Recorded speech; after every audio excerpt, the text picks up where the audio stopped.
এদিকে আসো, তুমি এদিকে আসো, তোমাকে এদিকে দিয়েছি, তুমি এদিকে খাও। তো ক্যাট ফুড দিয়েছি, খায়নি। তো কালকে তো সকালেই খেয়েছিল লাস্ট, তারপর আর খায়নি। যতবার খাবার দিয়েছি ও কিন্তু মানে খাবারের থালার কাছে আসেনি। মানে খাবার দিলেই ও নিজে থেকেই চলে আসে, যাই খাবার দিই খুব ভক্তি করে খায়। কিন্তু কাল থেকে কিচ্ছু খাচ্ছে না। আর ভোরবেলাতে আজকে আমাকে ডাকেও নি, যেটা ওর প্রত্যেক দিনের রুটিন থাকে, যে ও আমাকে কিন্তু ভোরবেলাতে ডাকে।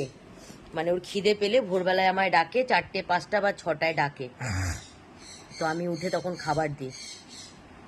তো এখন একটু ওকে হুইস্কাসের এই টুনার জেলিটা দিয়ে একটু দেখছি যে ও খায় কিনা। তো দেখছি হ্যাঁ উঠে এসছে।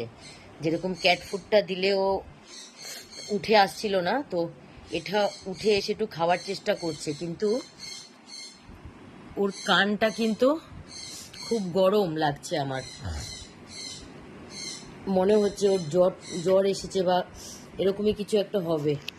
খাও খাও খাও, কারণ আমি খুব ভয় পেয়ে গেছিলাম। কারণ এমনি আগস্ট মাস প্রচণ্ড খারাপ, আমি প্রচণ্ড পরিমাণে ভয় পেয়েছিলাম। তাই আমি মানে ডাক্তারের কাছে নিয়ে যাবো বলে সিদ্ধান্ত করেওছি। আর ভাবলাম যে একটুকুনি খাবার দিয়ে দেখি, কারণ ডাক্তার তো জিজ্ঞাসা করবে যে ও খাবার খাচ্ছে কিনা। তো ক্যাট ফুড দিয়ে দেখলাম খায়নি, তারপরে মাছ মেটে এগুলো দিয়ে দেখলাম খায়নি সিদ্ধ করে। তো এখন একটু সকালে একটু হুইস্কাস দিয়ে দেখছি যে ও খায় কিনা।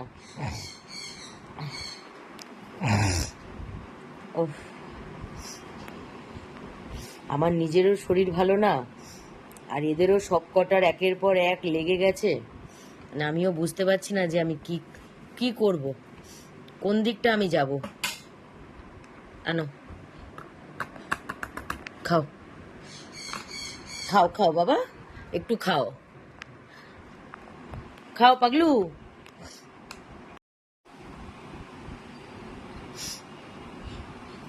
খাও পাগলা, খাও, যেটা ইচ্ছা হয় তুমি খাও।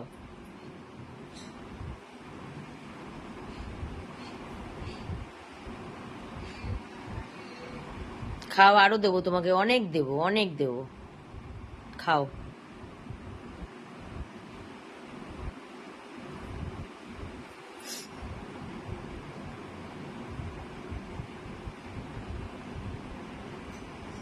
খাও, পেট ভরে খাও।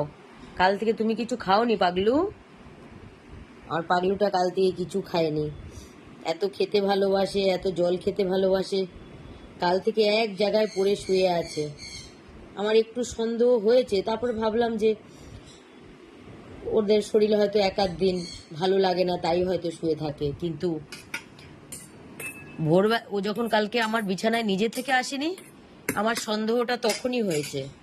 তারপরে যখন আজকে ভোরবেলাতে ও আমাকে খাবার খাওয়ার জন্য ডাকেনি, তখন আমি শিওর যে ওর কোনো না কোনো শরীর খারাপই হয়েছে।